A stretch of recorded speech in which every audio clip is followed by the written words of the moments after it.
hello. Um, uh, I don't know. I'm bored and I was gonna make some cornbread and I thought maybe we could vlog? Is that what this is? Is that what I'm doing? I'm vlogging. Let me just log into my laptop as I get the recipe, which I will link because it's a really good recipe. I like this one because it's like super simple. It's like sieve everything and then put in the wet ingredients and then mix and then bake. That's it. I like cornbread because it's tasty and it's not quite as sweet tasting. Like it doesn't feel as cakey as cake, so you don't feel as bad for eating 3 slices of it. I mean, you can if you want. You can feel bad if you want, but like I will eat 3 slices and I'm like, technically it's not cake, so.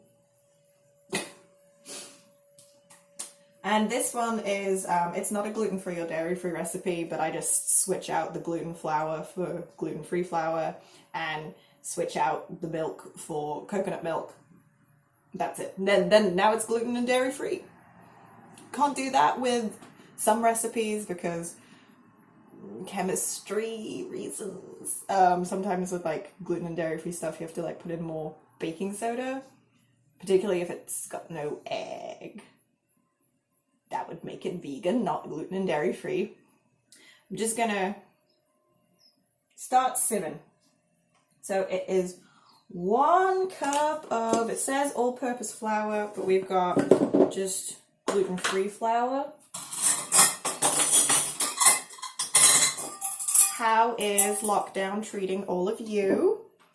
I'm pretty in a good situation, really. My mum was in hospital for almost 2 weeks. She got out the Tuesday week before the lockdown.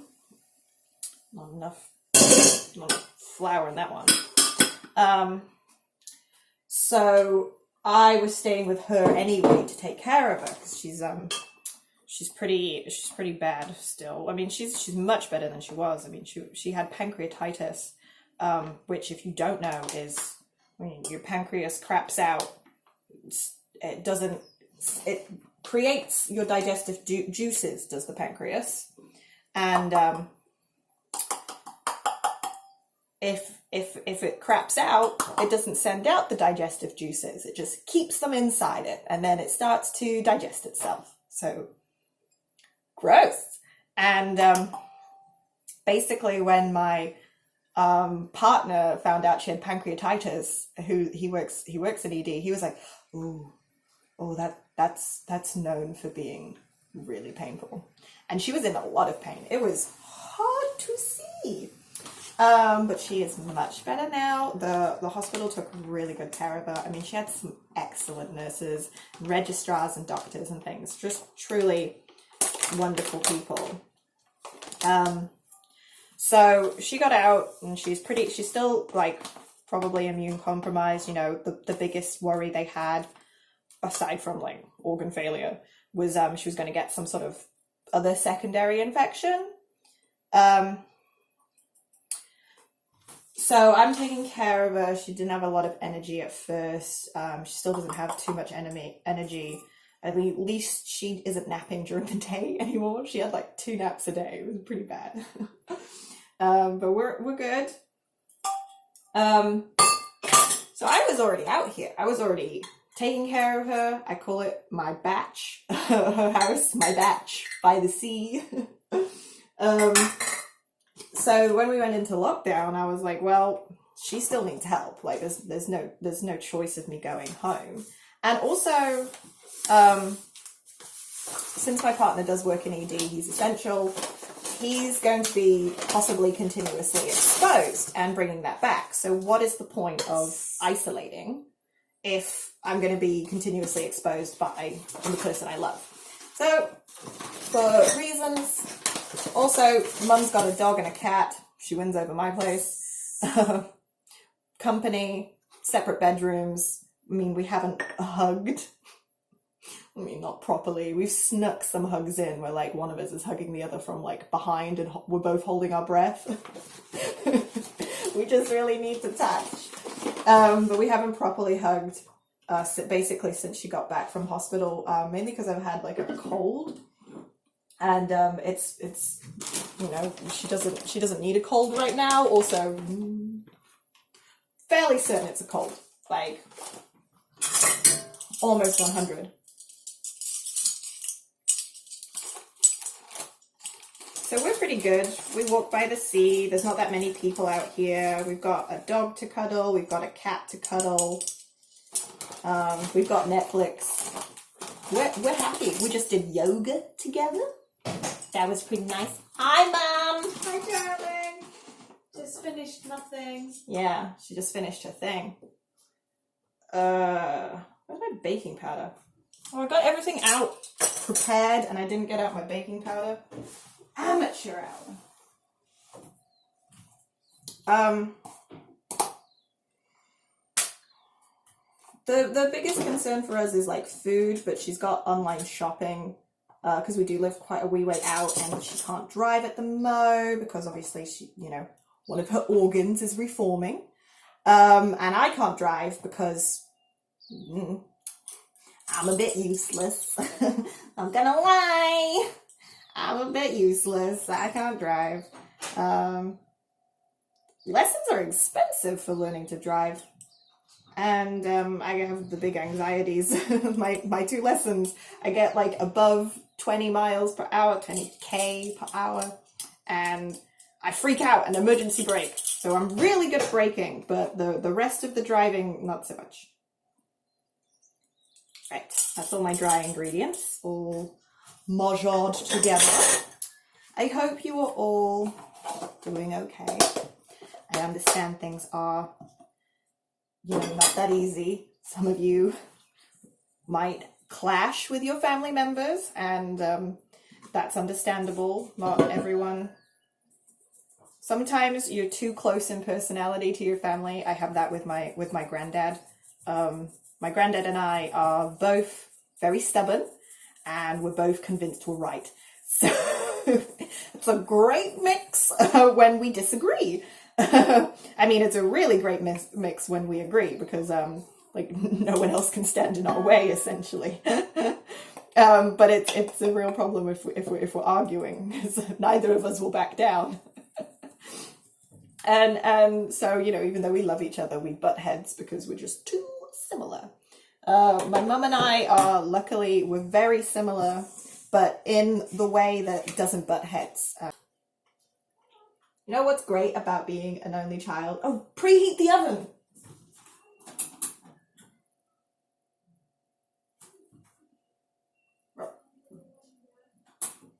Fan heat. Yeah, that's good. Alright. Do you know what's great about being an only child is like you get all, and the only grandchild. So that's only child, only grandchild. I get all the Christmas presents. It's great. And yeah, it probably has spoiled my personality somewhat to being used to attention and used to affection and very needy and annoying. So, you know, a little bit of a self-roast there. A little bit too proud of it, probably.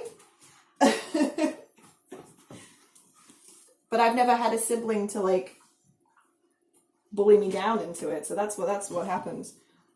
Where is my egg? I put an egg out, and now I have lost. Aha! Egg. What are you ahhing? Huh? Slightly. Luckily, my partner is an eldest child, so he knows exactly how to deal with, like, younger, bratty people. And that's why I think it's a good balance. He just kind of sighs at me and doesn't give in to my childish whims. I mean, sometimes he gives in to my childish whims, which I do think is very important in a relationship. You need someone to indulge you from time to time, but you don't want to be spoiled. That's the key to a loving, good relationship, in my opinion. You want to be indulged, but not spoiled. I can't talk and measure milk at the same time.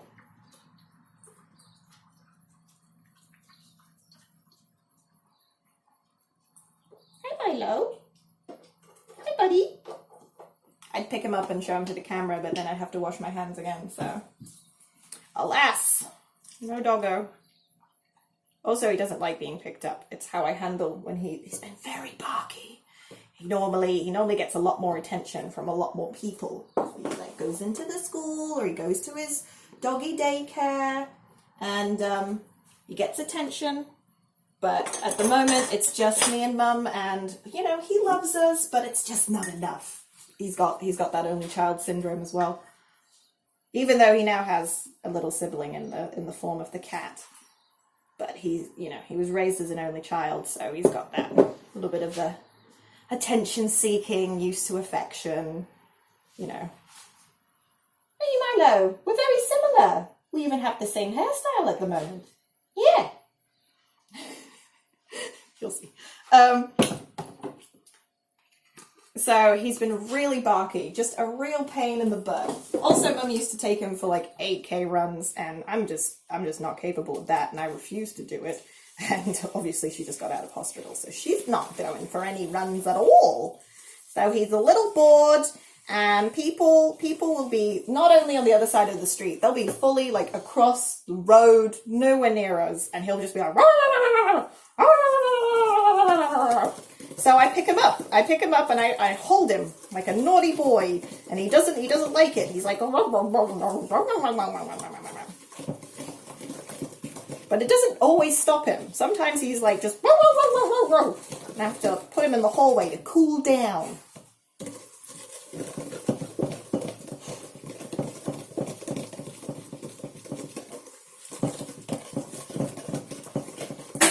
Oh, you alright, buddy? Okay. He's okay. I've run out of things to say. This was a mistake. This is why it's good that I chose to make this in a vlog format rather than as a live video, because then you just have me unable to think of anything to say, and also having the anxiety pressure of thinking of things to say, and that would just make my brain freeze up, and so you just have me stirring anxiously for like 5 minutes in silence.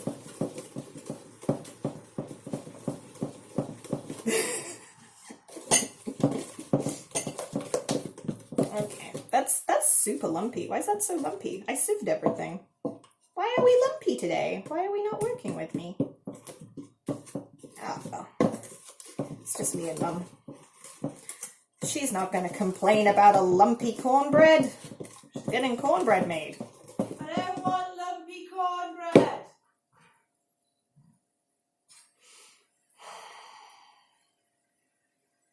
Well, you're getting lumpy cornbread. What are you going to do about it? Fight me? Can't come near me. I still am a little bit icky. I'm thinking. Don't hurt yourself.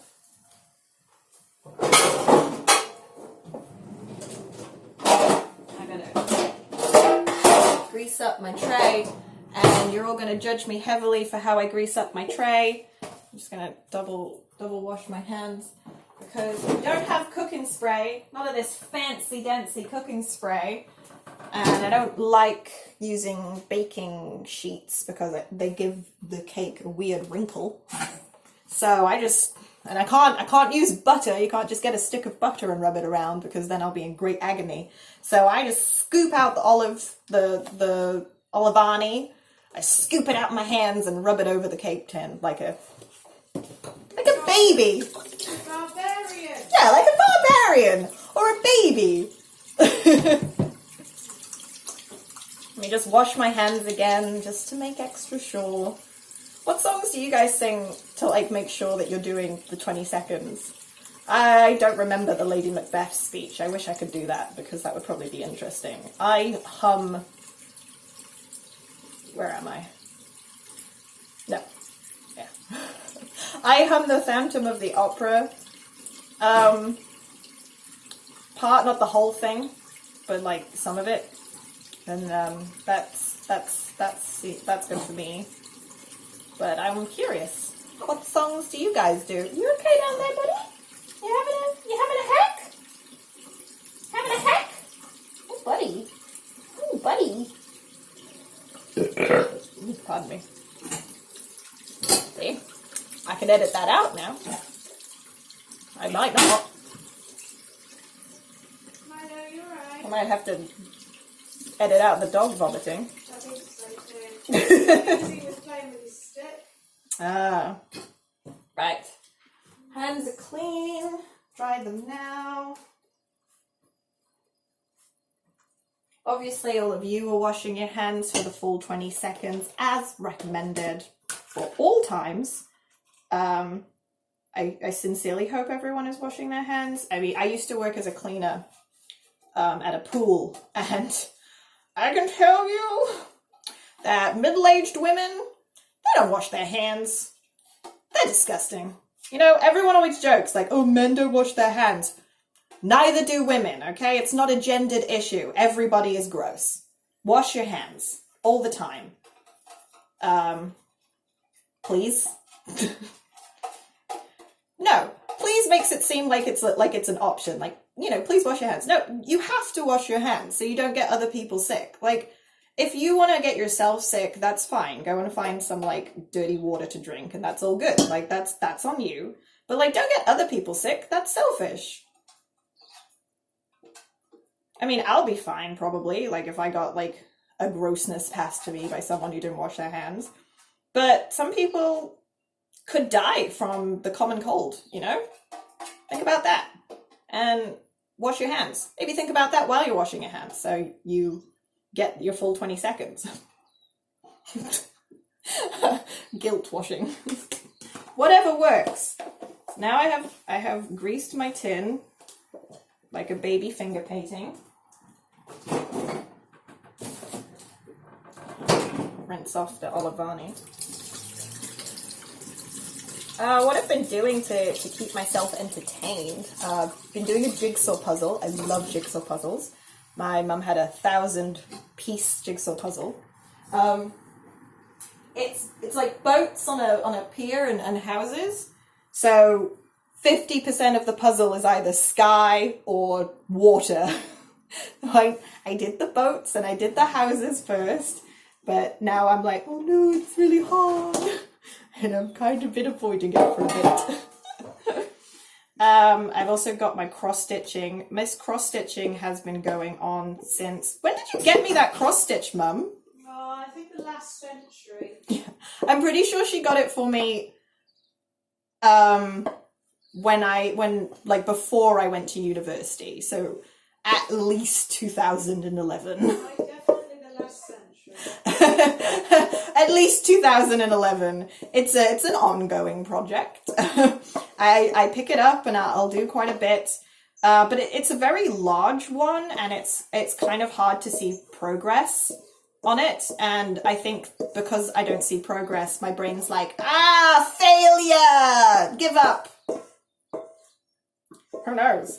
But now I'm like, well, challenge accepted. Let's see how much of it you can get done before the lockdown's over. And since the routine we've gotten into is, you know, hootle around during the day, and then at dinner time we come together and we watch a movie. We were watching Anne with an E, but we finished it all. We're very emotional.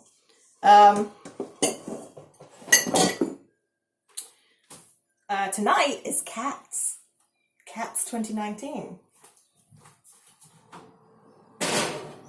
Stick that in. That'll be done in about 20 minutes. So I look forward to seeing Cats. We were planning to, when we were going to watch it together, we were planning to, like, do a little drinking, you know, perhaps get a bit inebriated and enjoy the experience more. But Mum can't. She does. One of her organs is half digested. She can't drink any alcohol. But that's not going to stop me. I'm just going to be like, oh, you have to suffer it sober, but I don't. So yeah, I I will not wait here for 20 minutes while the cornbread cooks. I will pause this and I might do an update on the cornbread on how it looks, if it comes out looking particularly sexy. If not, then this is the end of the video and I hope you enjoyed whatever it is. Goodbye. Say hello, Milo. Say hello. Why are you sulking? You sulking because it's close to dinner and you're not being fed yet? Yeah. That's exactly right. There's the cornbread. Came out looking very sexy, if I do say so myself. So that can be our nice wee pudding after dinner. Even though, like I said, it's not technically a cake, so you can eat 3 slices and it's okay.